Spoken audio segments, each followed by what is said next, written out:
Sveicināti no Islandes. Mani sauc Mārtiņš Pivrovičs. Šajās pēdējās 5 dienās esam pabijuši Islandē, iepazinuši savu valsti, iepazinājuši futbola asociāciju, iepazinušies ar vairāk kā 3 klubiem un sapratuši, ko viņi šeit dara un apmainījušies ar pieredzi. Manuprāt, šī ir fantastiska programma ar fantastisku iespēju aizbraukt ārzemēs dotajā brīdī uz Islandes futbola federāciju, iepazīties ar Islandes futbolu kopumā no grassroots līdz elites līmenim, bet kā mēs dzirdējām šeit no Islandes futbola federācijas kolēģiem un no kluba pārstāvjiem, viņiem nav tāds elites līmeņa futbols vai akadēmiju futbols. Viss futbols, kas ir līdz pieaugušo līmenim, ir grassroots jeb masveida futbols, kas ir arī tā lielā vai lielākā atšķirība salīdzinājumā ar Latvijas futbola ekosistēmu un vidi.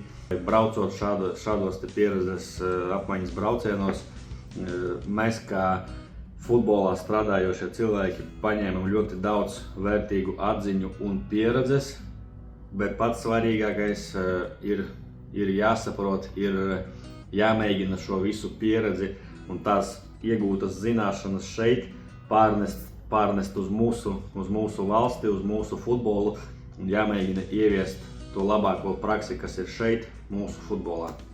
Būtiskākās atšķirības Latvijā un Islandē, ja mēs runājam par futbolu, viennozīmīgi ir futbola pieejamība. Attiecīgi bērni trenējās tur, kur viņi dzīvo. Futbols pieejams absolūti visiem. Ir viennozīmīgi lokālais patriotisms, kas principā ir veicināts dēļ tā, ka klubi pieder pašvaldībām, nevis privātpersonām. Tas 3 spēcīgākās lietas, kas man palicis ir atmiņā no šī brauciena, ir darbs ar datiem, darbs ar saucamajiem researchiem, jeb izmeklējumiem, informācijas avotiem. Mums bija 2 ļoti foršas, spēcīgi speciālisti, kas gan pastāstīja preventīvās darbības sportā, kā mēs varam pasargāt nākamo paudzi no visādām